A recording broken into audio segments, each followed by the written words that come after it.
I had a fascinating conversation with their CEO, and he's the CEO, he's the chief designer, and he's a pilot himself. He's a helicopter pilot, and he says he got tired of going camping and also towing his personal aircraft with him where he goes so he can fly it. It's not a problem that I personally have encountered, but Yeah. they decided to make a vehicle that can do both.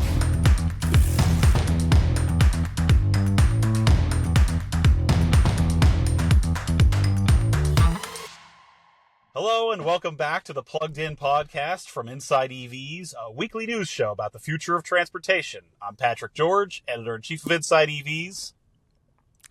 And I'm Tim Levin, senior reporter at InsideEVs. This week, we're talking about all the latest cars and tech on display at CES in Las Vegas. Plus, we'll talk about why Tesla's sales shrunk in 2024 and why other car companies actually did pretty great when it comes to EVs. But first, Patrick, how's it going? You're actually at CES well, we can tell you're not at home. I know that you're at CES in Las Vegas. How's it going, man? Yeah, CES is a bullet that you somehow managed to dodge this year. You had family travel. Yeah. And, because I'm trying to be a magnanimous overlord at InsideEVs, other people were conscripted into it too. So you're missing a great time in what is arguably America's greatest city, Las Vegas. And I'll warn our audience, this is that, like, neither of your Plugged In podcast hosts are in, like, top fighting shape today. Like, I've been running around Vegas since, 6 a.m. today. And Tim, like, you took it like whatever the morning version of a red-eye flight is from New York City. So, like, you're cooked. So we're kind of doing the best we can today. Yeah, but you seem like absolutely like jacked up on whatever is going on there, and I'm more just like, yeah, I had a long flight today. I'm gonna try to match your energy because you're like, I can tell you're wired right now. It's a lot of caffeine. When I met with the folks from XPENG AeroHT, which we're going to talk about on this podcast, they were kind enough to give me coffee, but their coffee maker wasn't working, so I got this insanely concentrated, like, mega espresso from the Keurig machine instead, and now I literally can't die. So that's cool. It's pretty rad to be immortal. But you're missing a good time. Tim, are you a Vegas guy? Do you like it out here? Like, do you come to Vegas for fun? Is it like your jam to be in this city at all? The first and only time I went to Vegas was last year for CES when I saw you there. And no, I mean, like, it's like kind of cool to see once for me. Like, you see it's like all the lobbies with the casinos in them, and it's basically a city made up of like 8-lane highways. I wouldn't say it's exactly my jam. No, it seems like kind of like a convention center in city form. But the one cool thing, the thing that surprised me was the Sphere. I think that thing is kind of rad to see in person. Like, you think it's gonna be really dumb, but like, I think that's like $2 billion well spent. Yeah, $2 billion well spent. Is it really what it costs? Oh my God. Concerning. No, CES has been interesting this year. I will tell you that a lot of folks I've talked to, industry people, have said, it's not a big show for cars this year. It's not a big deal. It's not a big car show. Those folks are wrong. Too many people in this business, and maybe even just casual car fans, they think of these kinds of shows like auto shows used to be, right? Or it's like, well, if there's not like a new car being announced or a new car coming out, it's not for us. But like at CES, the West Hall is all about transportation and mobility, and it's like 85% cars. And then some other stuff like, aircraft and yachts, because yachts are mobility too, apparently. It's a car show. Mm-hmm. There's so many tech startups and like LiDAR manufacturers and AI companies and just software developers and just all these different companies coming together because they, the next great incursion of technology, kind of like smartphone style, it's going to be into your vehicle. It's going to be into what you drive and like what you're watching if the car is driving autonomously, how to get it to drive autonomously. Like they want to get into that field, and it's happening like slowly but surely. I often kind of wonder, like, is this stuff that people want? Is this stuff that really makes drivers' lives better? Is it something that is going to enhance consumers' lifestyle? And I'm not always sure it is, but like, don't believe anyone who says CES is not a car show this year. But there were definitely some big debuts that happened and big news from a couple of manufacturers. Do you want to take us through a couple that you've seen covering from afar that our InsideEVs team has been covering lately? Yeah, sure. It's interesting you say that CES is very much a car show. It seems like CES is kind of the only car show in a way. Like I always hear, guys like you, these veteran like PR guys and auto journalists talking about like the golden age of car shows. Like I only started doing this kind of during COVID when the car show was already like dead, and I hear all these wild stories about like how fun it used to be, like auto executives driving new cars like through glass walls onto the stage, and like crazy stuff that auto shows that are not CES now are kind of just like an afterthought in a way, which is unfortunate. A lot of insane like one-upsmanship. I wouldn't necessarily call it fun. Like it was a lot of work. Like I remember 10 years ago, like the Detroit Auto Show was like 3 straight days of press conferences. I mean, like honest to God, just like 3 days of us covering, the latest debuts and executive interviews and press releases coming out. We wore suits and ties to that. I haven't worn a tie to anything but a wedding since like COVID hit. So, it's just a different time. Yeah. But I think this year at CES, it was a chance for, a couple of automakers to show how serious they are about the future. The big one, I think, was actually there were 2 big ones from Honda in very different ways. The first one was the Sony-Honda Afeela 1, which we have finally seen in production spec. This is that sedan. It's electric. It kind of looks like a Tesla Model S, sort of a little bit, but if it was made by Sony. And it's supposed to have advanced automated driving features and, an electric drivetrain. And we found out it's going to cost, in its sort of like first level, like debut spec, $102,900. $103,000 for the Sony Honda Afeela car. And it arrives in mid-2026. It will be built in Ohio in the United States. And a lower priced one is coming. That's me using air quotes if you're just listening to this.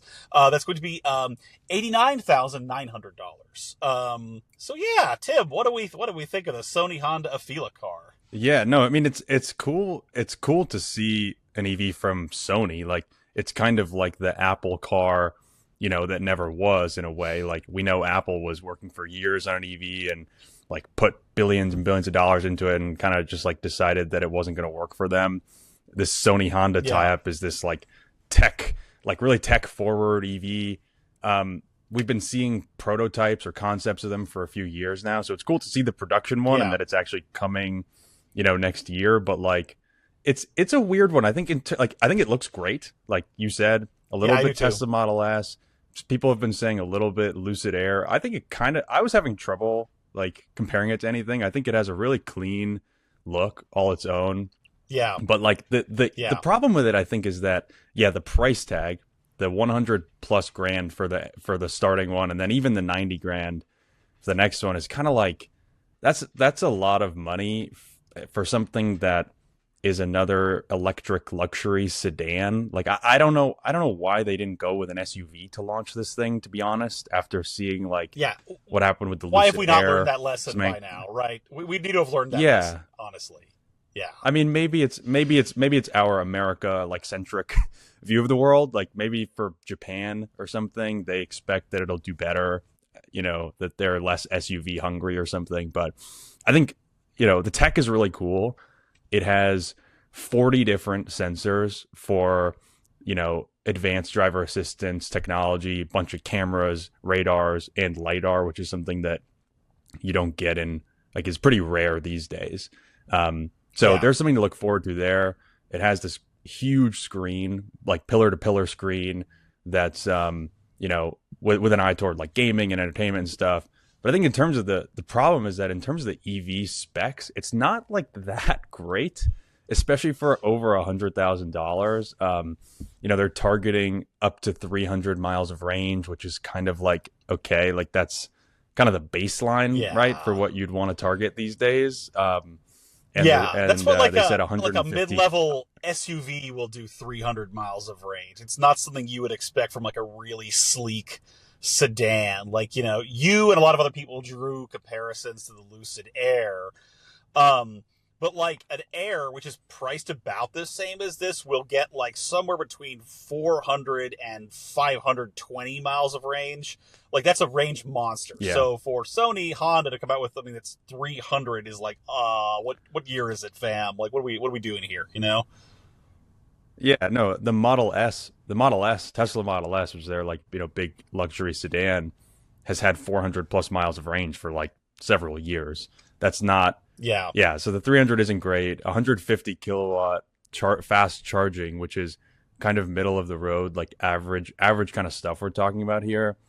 I think I was. Yeah. I don't think I was alone in saying. Yeah, I was a little disappointed by those specs. We'll see if they, beef that up by the time it actually goes on sale. But like, it's still cool. I think that we're gonna get a Sony car coming next year. Yeah. Yeah. It is. And like, here's kind of the backstory is that like Sony has wanted to be in the car game, the automotive space, for like a really long time. And years ago, kind of the initial idea of this was, it was a car called the Vision S concept. And that was a little smaller of a sedan. It kind of looked like a Tesla Model 3 with like Japanese industrial design vibes. And it was really handsome. And I think that evolved into this. And what this car, the Afeela 1, and that name I think just does not go over great. Afeela, like with like American English speakers. When they announced this a couple years ago, we would ask Honda about it, and Honda was like, "Don't ask us. Like, this is we're just making the thing. Like, it's going to use, the batteries and the platform built at Honda's EV hub in Ohio. So like, it's all Honda guts, but the design, the software, which is a big part of this, I'll talk to you in a second, is it's all Sony." And that's kind of the point here, right? It was that, like, from what we've heard is that Sony and Panasonic and a few of the other Japanese giants, like, they're kind of not happy that the Japanese automakers are honestly technologically behind, like what the Chinese are doing, whether it's batteries or software-defined vehicles or entertainment in the car. So, like, this is kind of Sony's way of sort of, like, taking matters into their own hands. And the idea is that you buy the Afeela, you get this giant screen, it's got video gaming built in. It's got a PlayStation 5 built in. It's got this huge library of Sony entertainment content, movies you can watch. So you can watch, Venom, the Venom sequels, Madam Web. Anytime you like in your Sony vehicle. That's very much like what these Chinese EVs are like. It's a lot of autonomy, a lot of in-car entertainment, all screens, no buttons. So this is very much the Japanese take on like the Xiaomi SU7 or something. But unfortunately, like, the specs ain't great. So like, I think that they have a really cool idea here. I think that they're creating something that's very much where cars are going in a lot of places. But like, the EV side of it's not amazing, and I'm not sure this is what Americans want. So we'll see, man. Like, there's a Sony Honda Afeela SUV coming out. They say more affordable, like Model 3 and Model Y kind of EVs are coming out of this project, but we'll see. I mean, who do you think this is for? Like, who's going to buy this thing? I think that's a great question. I don't really know. I think it's probably the same kind of early adopter kind of, like all the people I live around in the Bay Area, like tech kind of techie people, who maybe would have bought a Lucid Air or already did buy one or bought a Model S like 10 years ago, and this is kind of what they're looking for next. But I mean, I think it's, like you said, it's ultimately kind of where the industry is going in terms of these big screens and this kind of more, all this like better technological capability, like these big, really fancy screens and entertainment options. So maybe someday it'll be something that everybody's sort of looking for, but right now it seems rather niche. It's going to be a really interesting experiment, but somewhat confusingly, then there's Honda itself. Like, there's the Sony thing that's its own animal, and now we have a clear idea of what Honda wants to do. And like I said earlier, Honda is behind on pure EVs. It makes the Prologue right now, which it like white labels from General Motors. It's a very good car. I really like the Prologue a lot. But now they're showing off at CES what looked to me like very close to production level versions of like their first ever like modern from the ground up EVs. And We saw the Mhm. 0 Series Saloon, which we saw last year, but this is way more polished. It's a lot more like a car than just a concept, unlike 2024. And the 0 Series SUV, which I think looks a little bit like a Polestar 3, and I mean that as a compliment here. They're really cool looking EVs. They're really striking. People seem to Mhm. really be into them at the show. There's a lot of fist pumping when they reveal these things. They're going over well on social media. Like the Saloon, the sedan concept, it kind of looks like a Ford or Lamborghini, and I mean that as like the highest Yeah. compliment. Like they look really sweet. You know, we don't know a lot about their specs yet or anything, but you know, what did you think of these things, Tim? Yeah, no, I agree with you. You know, I wish I could have been there to see it in person because I saw the Saloon concept last year. We both did, and from what I understand, they kind of made it a little more production spec this year. It looks a little bit more like something that they would actually make versus just like a crazy concept with huge gull wing doors. But that thing looks awesome. Like it's a callback to the wedge cars of like the 1970s in the best way. Yeah. It's this really futuristic, like dust buster shape. It just looks like like we say a lot of the time, like, oh, this looks like no other, you know, car on the road right now. This really would be kind of remarkable if they actually brought something like that to market. I still have my doubts that it's going to look just like that or much like that, but they say it will. Like Honda executives say that it's basically going to come to market looking fairly similar, and the fact that they, you know, have now come out with 2 prototypes or 2 concepts that have that sort of same look indicates that, yeah, like that's kind of the direction they're going. That'll be really sweet. And yeah, the SUV I think looks cool too. I don't like it quite as much as the Saloon. But you're right, Yeah. Polestar vibes, and that thing looks cool. SUVs almost never look as cool as sedans do, unfortunately. Yeah. I think the downside here is that like we're kind of worried these might be quite expensive. Like everyone's sort of expecting, you know, like a cool electric like Honda Model Y, Model 3 competitor even, but like I think they're going to be pricey because they were showing off a lot of features today that are kind of similar to the Afeela car, like advanced automated driving, like an AI that learns your likes and dislikes and your driving habits. You know, it's a brand new car from, you know, a brand new factory and a brand new battery hub. I mean, I think these could end up being like 80 grand.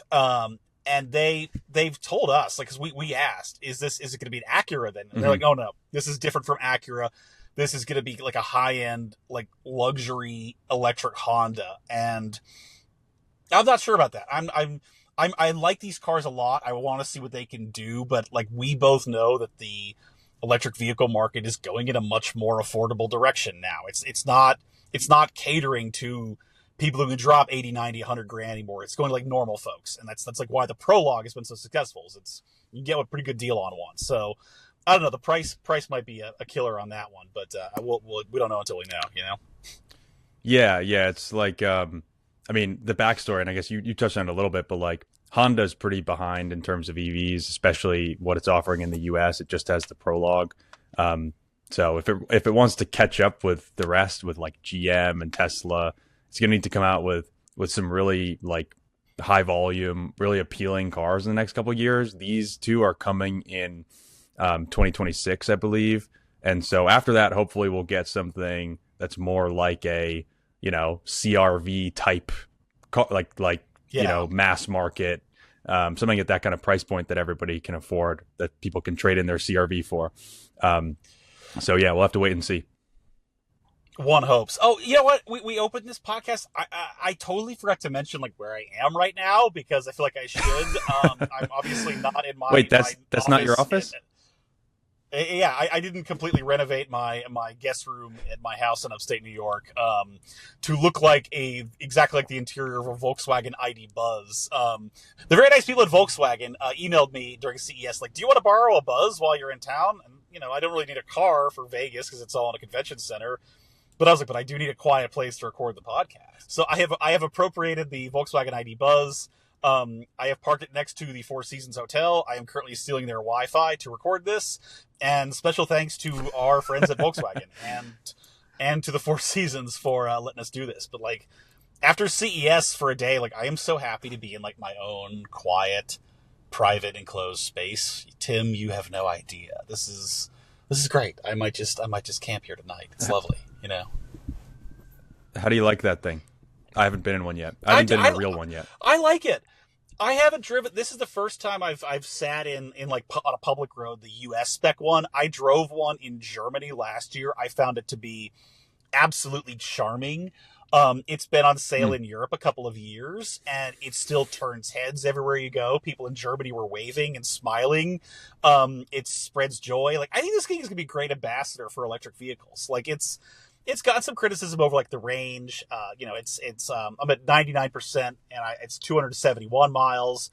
And it's kind of the expensive side too, but like it's a delightful car. Like I can't wait to spend more time in one. And I think you ought to pick one up in the Bay Area and go cruising. I feel like this is a California car. This thing, man. You know, that's where it belongs. You know. But anyway, let's shifting gears to talk about CES.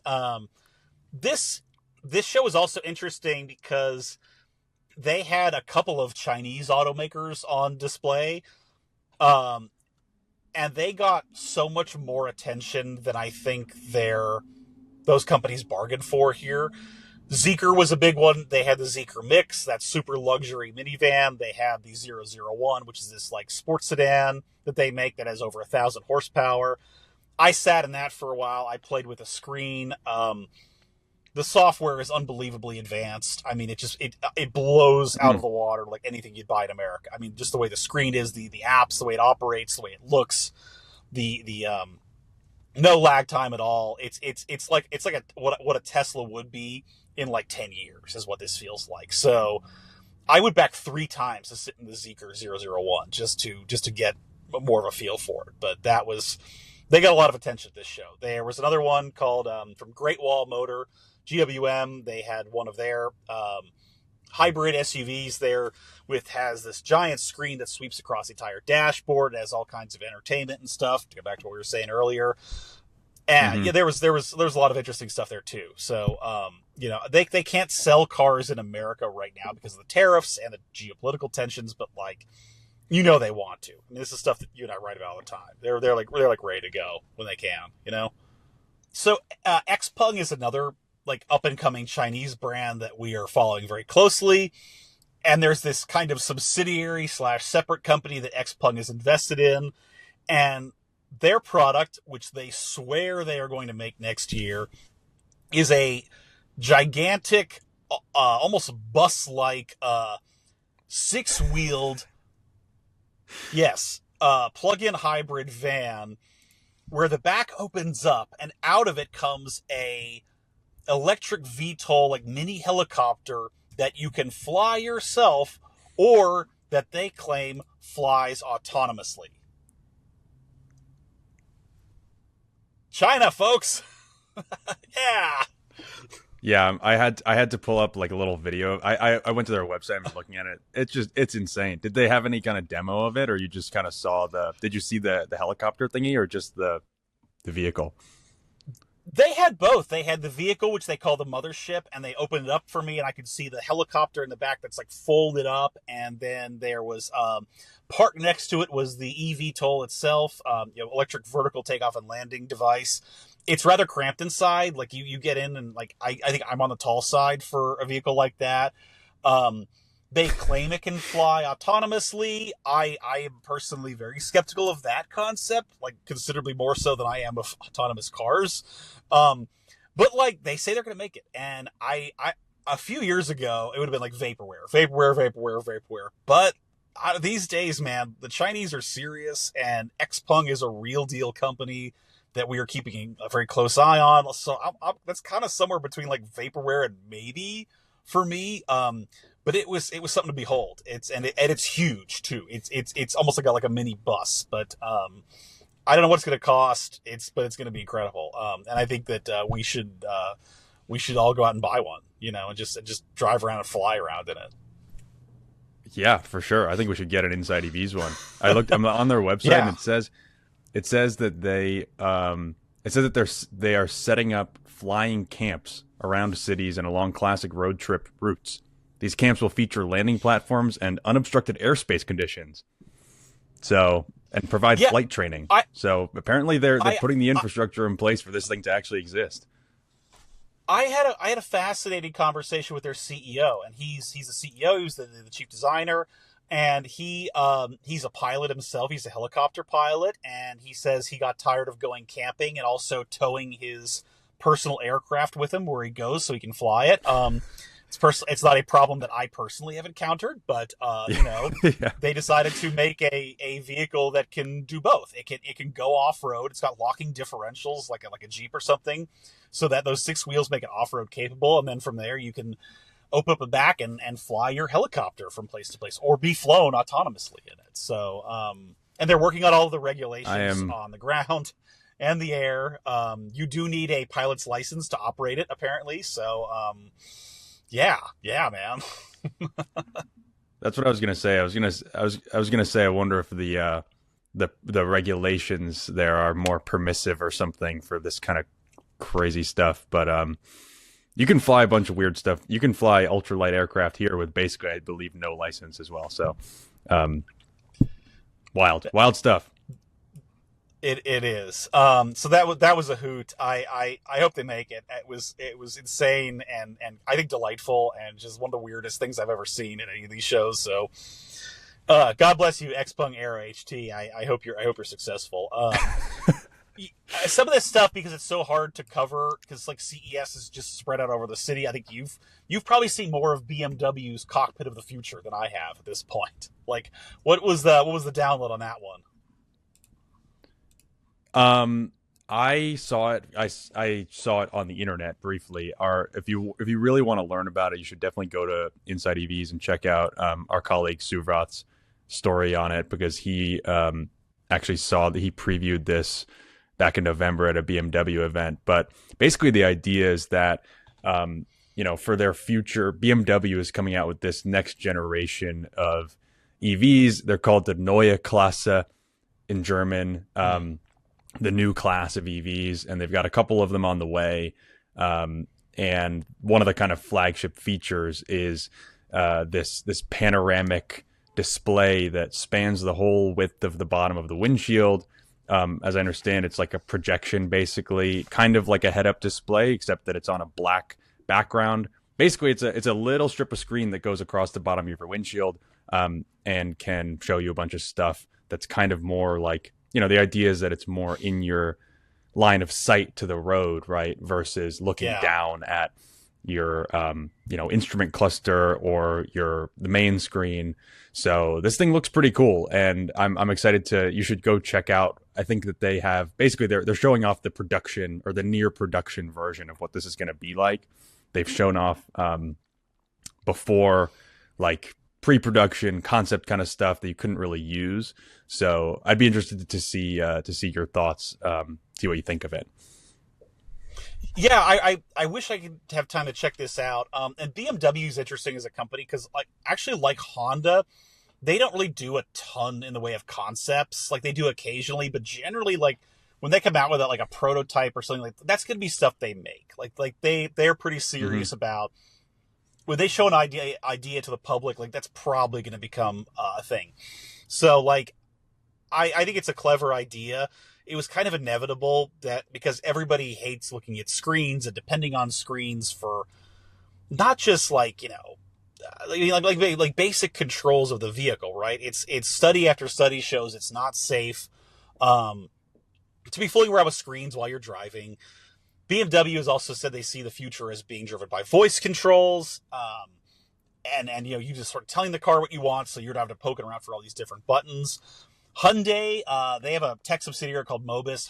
It's like a parts supplier. And they had a similar idea here. It's like a strip that runs across the bottom of the windshield, and they have a lot of displays there too. It's like how a lot of cars have like a heads-up display, but it just takes that idea and kind of expands it without being obtrusive to the windshield. So, I don't know if people are going to want this stuff or not. But I think that it's like they want your car to do so much more than it does right now.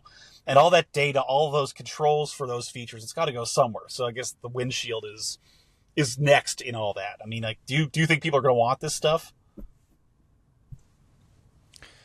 Yeah, I don't know. I think that we've seen a lot of pushback. Like people don't love the whole just like big tablet touchscreen in the middle kind of concept like you see in Teslas, and that basically like inspired the rest of the industry to do sort of similar stuff. People don't love it when it comes to the expense of buttons, but I don't know. I mean, I think it's a smart idea to have this stuff projected up onto the windshield, just because you know, whenever I use a head-up display, like that's cool. Like that's actually tech that's quite useful, right? Where you're looking straight at the road. Sometimes they like cram a little bit too much stuff in that display, but the idea that you can basically be looking forward and see, the weather or your speed or your driver assist settings or your, entertainment or whatever, and not have to be constantly looking down at a screen, that's smart to me. And I think Hyundai and BMW are doing this. I really wouldn't be surprised if a lot of other automakers do the same. We've been seeing concepts about this kind of stuff for a while now. So Yeah. yeah, I would expect to see more of it, and I don't think it's the worst idea. I don't think it falls in the same category as like, passenger screens to me, which are like it's just like a passenger screen that's, basically above the glove box. Feels kind of like, why is that there? But something like this Yeah. that's kind of more integrated into the car, I think that's cool. I think that people might actually find that useful. Also, real quick, I realized that I'm sitting in this Buzz outside. It is Vegas sunset, so I'm getting kind of dark in here. And oh, is that a little bit better? Look at that mood lighting, very nice. Somewhat better anyway. Yeah, no, it's the story that I have about this stuff is a year ago, last CES, I was on this tech roundtable with Mercedes-Benz, and Mercedes was explaining all this future stuff they want to put in the cars, like AI assistance, um, that like Will I Am programmed like sound driving system, Oh like, yeah, and all yeah. these crazy features. Yeah, all this stuff that they want to do. And after being on this roundtable and hearing about the future, I walked outside and I see this brand new Subaru Outback sitting there, still on its paper dealership plates. And I was like, like that's a pretty low tech car, honestly. No offense to Subaru, but it is, right. It's that's a simple engine and transmission and Bluetooth and CarPlay, and you're done. And somebody that was their new car. It's like that might be the nicest car that person's ever owned. If it, if who knows? It's like there is such a disconnect between what people are buying now, what they consider to have value, and like where the auto industry wants to go, where everything's subscriptions and everything's digital and everything's over the air updates. It's like, I don't know how they bridge that gap, honestly, because the way that people are experiencing cars now, I think the vast majority of people, they're going to go buy that Subaru Outback and think about the fuel economy it has. Does it have CarPlay? And they're not thinking about like what, autonomous driving AI assistance can I download in the future? So, I don't know. That's going to be on them to figure that out. You know what I mean?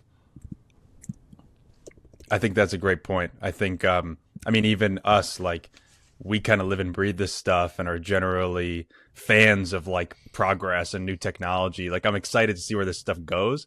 In my personal life, is it a priority? Not really. Like, I'm looking for something that like fits my budget and fits what I got to do, what I got to do in the day. So yeah, I think you're right. I think it's going to be like, you always talk about how the average car on US roads is like, I'm gonna mess up the actual number, but it's like 12, 13 years old, right? People Yeah, you're people right. Yeah. are multiple generations behind. People are multiple generations behind this future technology stuff. So yeah, it's gonna take some real like legwork on the part of the automakers to convince people that they're supposed to pay extra for this stuff, or that they're supposed to want it. Yeah, it's a fascinating time. Like over the holidays, I was in a Rivian R1T, which I took out to the West Texas desert, and I loved it. I was genuinely sad to give it back. But like they have a great software experience. You can control everything on that car through the smartphone app. It's fast. It's responsive. I adored that thing. It's also $96,000 pickup truck. So like, yeah, it's gonna be a while before that level of technology becomes democratized for everybody. It might be decades even, but All right, man. Well, at least for now, I guess all I got out of CES. But there was another story that was making a lot of headlines before I came out to Las Vegas, and it's that Tesla ended 2024 in a not super great position. Tim, do you have some data to back that up? Yeah, Tesla had its first down year of sales in at least a decade. So last year, it delivered 1.79 million EVs, which is about a 1% decline from 2023's 1.81 million. So it's not the craziest slump ever, but for a company like Tesla that has been growing extremely quickly, basically since its inception, that's a big deal. Like they have consistently been growing their deliveries like crazy. And then last year they basically flattened out. And I mean, you can I'd like to hear what you think about why that's happening. But I think that the kind of consensus that we hear from analysts is they have a stale product lineup. And we've talked about this before, so I know that we're probably boring some of our listeners, but the thing is that Tesla relies extremely heavily on two vehicles for practically all of its sales, the Model Y and the Model 3. And if you look at companies like Toyota or GM, these really major, automakers, they have a stable of like 10 times the models basically that Tesla has, at least high volume ones. That's an exaggeration, but they have many, many more models than Tesla has. And so it's running into this period where it's struggling just because, it doesn't have the lineup to grow its sales, doesn't have the new vehicles to bring in new people to the brand. Yeah. And just to clarify, like that number you read, those are global deliveries. So that's 1.79 across the whole world. But Tesla's biggest markets are the United States and China. And yeah, I mean, you nailed it. It's that, I spent a week over the holidays in that rented Model 3 Highland. And, I'll tell you, there are still things that they do better than everybody else. I think software in a lot of ways, and certainly charging. But beyond that, like, it's the competition's catching up. And Americans, I think in particular, we like shiny new things. And, you can't, pick up a rock these days and throw it without hitting a Model Y that looks like every other Model Y on the road. It is getting kind of stale. And like the critics and even some analysts and investors have warned Tesla about that for years. It's like, look, your lineup is getting old. Like you got to get some fresh metal in there. And, these days Musk is so focused on AI and autonomy and figuring out, quote unquote, full self-driving, that a lot of people, I think me included, certainly, think he's taken his eye off the ball in terms of like being a car company, the nuts and bolts job of being a car company and coming out with new models to compete with, just all these new players that are coming to market. I think it was inevitable that Tesla's numbers were going to slide a little bit over time because there's so much increased competition in the EV space now. But it's happening a lot more quickly than we expected. And I think he's in a tough position because the whole company's stock price is predicated on the idea that they're going to solve full self-driving. They're going to solve autonomy, which is a thing that Musk has been promising for going on 10 years now, and they haven't done it yet. Okay, so if you don't have that, if you just have promises and now his really close relationship with incoming President Donald Trump, that'll only take you so far. Promises only take you so far. So what do you got after that? A stale lineup of cars. And the fact that like this Cybertruck we think demand has kind of dropped off for that. We think that they seem to be piling up on used car lots. They had a new model come out this year, but they were still down globally in sales. Like that should not have happened. They entered the pickup truck market. Like that should have given them a huge boost over 2023's numbers, and that did not happen. So I think that's, as some would say, concerning. A normal car company would be refreshing their models every couple of years with little tweaks, make them look different, mid-cycle refreshes, and then full-blown, updates. And Tesla, that's really never been Tesla's style, and that kind of worked, I think, for the last decade plus, just because Tesla was so dominant and basically had the EV market to themselves. You know, they could sell the same Model S year after year. They could sell the same Model 3 year after year. And now you have people who, you know, they don't need a Model Y. They can go get a Cadillac Lyriq, or they can get an Acura ZDX. They can get a Mercedes or a BMW. And so Tesla, it seems like, kind of needs to start playing by the same rules that the rest of the industry does, which is you got to update your products pretty frequently. And, you know, they do great things with software and great things with over-the-air updates. But at the end of the day, I think people want something that's the new thing on the block, right? Like you said, they don't want the Model Y that's the same as their neighbor's Model Y. They want the Model Q or whatever is coming next. And so the fact that the Cybertruck was their big new reveal, their big new launch, I think was kind of a miss, right? Like imagine what would have happened to their sales had they brought out a new model, an affordable one, maybe something at 35 grand. That's like a smaller baby version of a Model Y. But instead they put all these resources for years into things like the Cybertruck and things like full self-driving and autonomy. And, you know, they could have really done something for their core auto business. And they've kicked that down the road. Like, we're going to see new models sometime, probably this year, they're saying.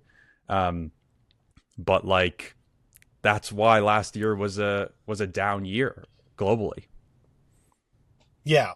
And like, I think that I don't know. I just having seen some of the Chinese EVs that were at this show today, having sat in them and experienced them, even just sitting there parked, it's like if a bunch of those players were somehow allowed to come to the United States, like if Donald Trump cuts a deal with Xi Jinping and, you know, BYD can start building cars in America or selling them in America this year, that's a huge problem for Tesla. I'm not sure how they compete against the onslaught of those automakers that are coming. So let's talk about who did do well last year. Outside of Tesla, General Motors had a fantastic year of EV sales, 114,000 sold. That's over 50% from the year prior. Hyundai Motor Group, its three brands, Hyundai, Kia, and Genesis, also cracked 100 grand. Those are the first two companies besides Tesla to sell 100,000 EVs in a year. So that's a big deal. Ford almost got there. We're talking U.S. We're talking all U.S. numbers. Yeah. Correct. Yeah, I'm sorry. Yeah, it is all U.S. numbers. Ford almost got there, 98,000. It's like it would have been so cool to have seen a third company in the 100K club. Like, would have been three automakers to have done that. You know, to be the first to do that since Tesla did. Like, that would have been rad to see. What else is on your list of winners from last year, Tim? Yeah, I mean, those were some of the biggest.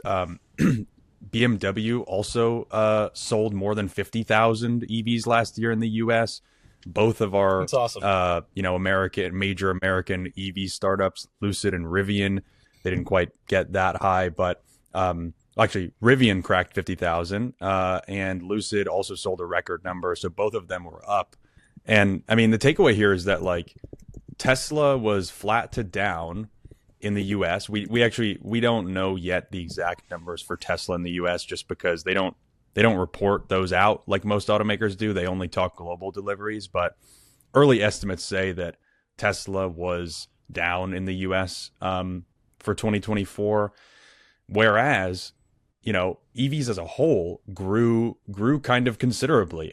You have all these other companies that are hitting record sales, and part of that is that obviously they're coming from a lower baseline, right? If you're GM and you sold 70-something thousand EVs last year, it's easier to notch a 50% annual increase than if you're Tesla and you sold almost 2 million.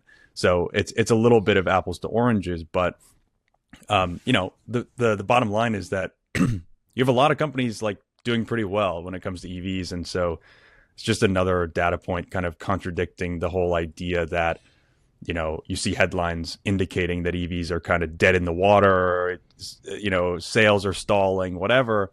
Sales did grow slower last year than they did in years prior, and then they did, you know, than some of the auto industry expected. But they still grew, and a lot of these companies did like amazingly well. Hey folks, this is Future Tim popping in just to clarify that the over 51,000 vehicles sold that Rivian reported last year, that wasn't only US sales, but it was majority US, so I think Patrick's point still stands here. All right, back to the show. I feel bad. I had to like discreetly check your math on Rivian's numbers just because I've been at CES. I had heard that. But like being the consummate professional journalist that you were right.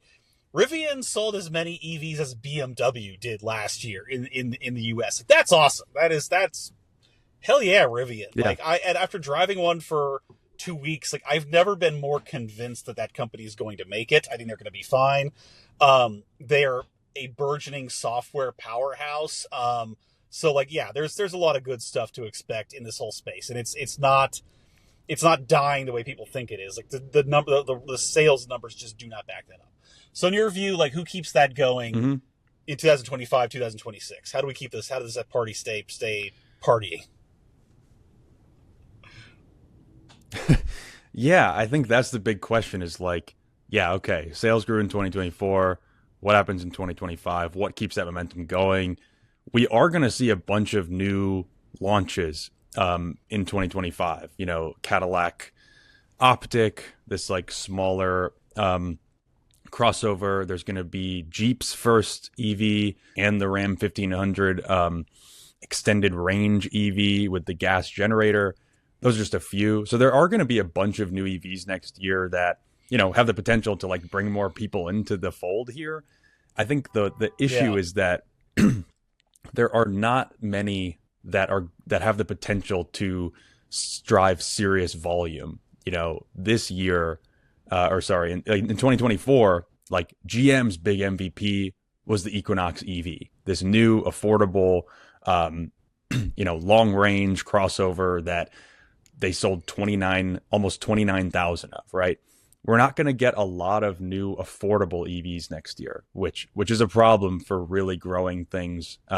Sorry, I keep saying next year because I'm in that first week of January. Like, what year is it?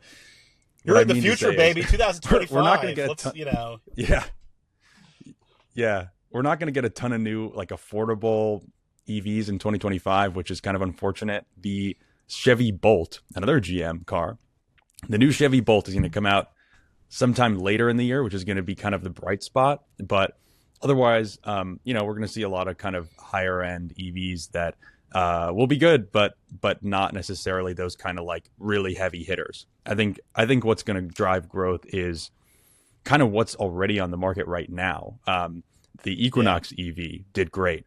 The Blazer EV and the Cadillac Lyriq did great this year. The Honda Prologue, go read Patrick's blog on how well the Honda Prologue did last year. That thing outsold every GM EV. They sold 33,000 of those. The Mustang Mach-E sold over 50,000 last year. So amazing. I think we're going to have to see how a lot of those mainstream, a lot of those heavy hitters, if they can keep growing those sales in the coming year.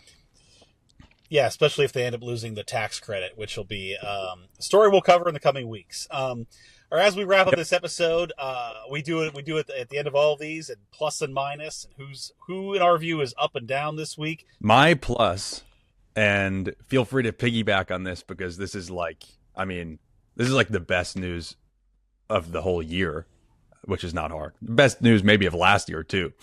Congestion pricing.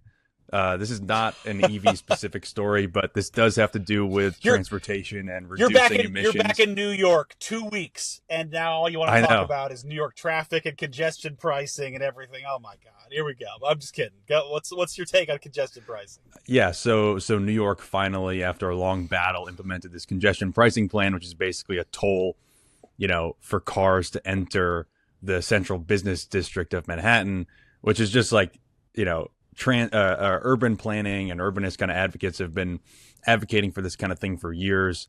It's supposed to unclog the city streets and pay for a lot of improvements to the subway and public transit. And so that's just awesome. Like we cover EVs. I think cars are it's an interesting industry. It's a terrible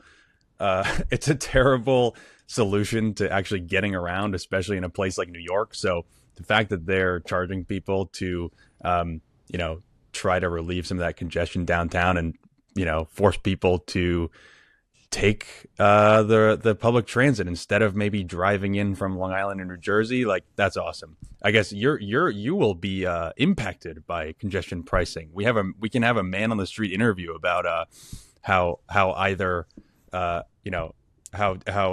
distressed you are about this.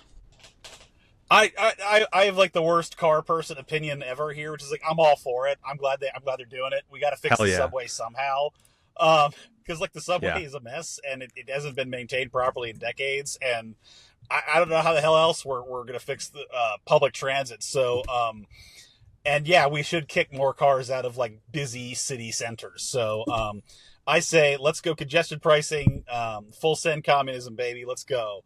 My plus for the week is the Honda Motor Company, which I think had a phenomenal year selling, an EV that's technically not really its own, but like is doing great.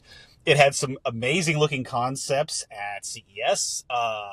It's soon going to be able to leverage the incredible Sony content library, films like Morbius and and so on. Various Spider-Man sequels that no one has seen in theaters. I think Honda seems to be doing well, and we still see some other Japanese automakers kind of digging their heels. But I think Honda seems to be doing the right thing on the EV front. How its merger with Nissan is going to affect the future, we'll find out this year or next. But I think for now, like I see promising things coming out of this company, and I'm all for it. So we'll see what shakes out next, man. Thanks for listening to the Plugged In podcast from InsideEVs. We'll be back next Friday. Today's show was produced by Mike Perkins, and it's brought to you by the Motorsport Network. And special thanks to our pals at Volkswagen for letting me this car.